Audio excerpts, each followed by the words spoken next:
छान वेगळी इनिंग खेळलास पुन्हा टीम विरुद्ध. विकेट जात होत्या तरी टिकून राहिलास आणि शेवटपर्यंत टिकून राहून जिंकून दिलंस. काय कसं वाटतं आणि विकेट गेल्यानंतर ही अशी मोठी इनिंग खेळणं हे काहीतरी वेगळं असतं, स्पेशल असतं. त्याबद्दल काय भावना आहे? वेल ऑब्व्हियसली खूप छान वाटतंय मॅच जिंकल्यामुळे. बॅटिंगला गेलो तेव्हा प्लॅन आमचा एक सिम्पल प्लॅन होता. टार्गेट खूप मोठं नव्हतं, 150च आम्हाला करायचं होतं. त्यामुळे प्लॅन असाच होता की जाऊन बॉलच्या मेरिटप्रमाणे खेळायचं आणि ते करता करता माझ्या बॅटिंगमधनं बॉल चांगला जात होता. त्यामुळे मी जे शॉट्स मला वाटले ते मी घेतले आणि आज आमच्या टीमसाठी आणि फॉर्च्युनेटली माझ्या बॅटमधनं ते सगळे बॉल चांगले लागले आणि आम्ही विनिंग लाईन क्रॉस करू शकलो. 25 वर 3 असताना जेव्हा पार्टनरशिप बिल्ड करायला लागला हळूहळू त्यावेळेला डिस्कशन काय सुरू होते की कसा अप्रोच पाहिजे इनिंग्समध्ये? डिस्कशन जसं तुम्हाला म्हटलं तसं की डिस्कशन एकदम सिम्पल होतं आमचं. बॉल टू बॉल खेळत जायचं, पुढचा विचार करायचा नाही. आमच्या डोक्यात एक गोष्ट होती की टार्गेट खूप मोठं नाही आहे. त्यामुळे जरी मधल्या ओव्हर्समध्ये स्पिनर्सला थोडे कमी रन आले तरी नंतर आम्ही ते कव्हर करू शकतो. आणि आय थिंक माझ्याबरोबर अथर्व होता, त्यांनी पण थोड्या वेळा चांगली पार्टनरशिप केली. इवन रणजितनी नंतर खूप चांगली पार्टनरशिप करून त्यांनी फिनिशिंग लाईनपर्यंत तो थांबला आणि आम्ही चांगली मॅच संपवू शकलो. सर पिच कसा होता? पिच बद्दल काय सांगाल? पिच तसं बघायला गेलं तर पिच खूप छान होतं. आमच्या बॉलर्सला खरं तर मी बॉलर्सचं कौतुक करेन की बॉलर्सनी खूप छान बॉलिंग केली आज. आमच्या पेस बॉलर्सनी म्हणा, स्पिनर्सनी म्हणा, दोन्ही बॉलर्सनी खूप छान बॉलिंग टाकली. आमच्या सगळ्या प्लेयर्सनी खूप चांगली फिल्डिंगसुद्धा केली. त्यामुळे आय थिंक आम्ही या विकेटवर त्यांना जिथे 150मध्ये थांबवलं, that was a big positive for us. Rohan sir, तुमचा जो फॉर्म आहे एकंदरीत चालू, जर दुसरा संघ समोर असता तर हे चेस माझ्या मते 16, 17, 18 ओव्हरला संपलं असतं. पुण्याच्या बॉलिंगमध्ये इतर टीम्सपेक्षा काही डिफरंट वाटलं का तुम्हाला? ॲब्सोल्युटली. पुण्याची बॉलिंग अटॅक जर तुम्ही बघायला गेलात तर खूपच एक्सपिरियन्स्ड आणि खूप चांगला बॉलिंग अटॅक आहे. त्यांच्यामध्ये एक फर्स्ट क्लास खेळलेले 2 मेन फास्ट बॉलर आहेत त्यांचे. स्पिनर्स त्यांच्याकडे चांगले आहेत, वेगळे स्पिनर्स आहेत. Roshan Waksare left arm chinaman आहे, जो बघायला गेलं तर रेअर असतो.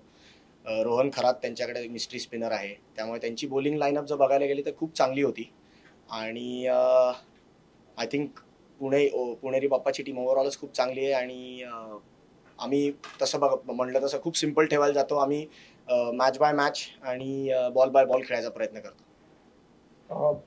कॅप्टनकडनं किंवा कोचेसकडनं काही वेळोवेळी वेगळी सजेशन्स येत होती? नाही, ॲक्च्युली त्यांनी पूर्णपणे मला बॅक केलं होतं की आतमध्ये जे प्लेयर्स आता सेट आहेत, कोचेसनी पण तेच सांगितलं होतं की तुम्हाला ज्या पद्धतीने इनिंग पेस करावीशी वाटते त्या पद्धतीने तुम्ही बिंदास खेळा. आणि त्यांचं पूर्णपणे आम्हाला बॅकिंग होतं. कुठल्या स्पेसिफिक बॉलरला टार्गेट करायचा प्लॅन वगैरे केला होता किंवा आत बोलणं झालं त्याच्याबद्दल? नाही, ॲक्च्युली असं काही प्लॅन नव्हता. जस्ट बॉलच्या मेरिटप्रमाणे खेळायचा असा प्लॅन होता. आणि जे माझ्या एरियामध्ये मला बॉल मिळाले ते मी मारायचा प्रयत्न केला आणि आज ते सगळे चांगले लागले. तू आता तिसरा सीझन खेळतोय, पण यावेळेस WMPL पहिल्यांदा होतोय. या प्लॅटफॉर्म बद्दल काय सांगशील? आय थिंक हा खूपच छान प्लॅटफॉर्म आहे फॉर बडिंग क्रिकेटर्स, ज्यांना वरच्या लेवलवर खेळायचं आहे, ज्यांना IPL सारख्या लेवलवर म्हणा, फर्स्ट क्लासच्या लेवलवर खेळायचं आहे, त्यांच्यासाठी हा खूप मोठा प्लॅटफॉर्म आहे. कारण इथे खूप या क्षेत्रातले दिग्गज येऊन मॅचेस बघतात, प्लेयर्सला बघत असतात क्लोजली.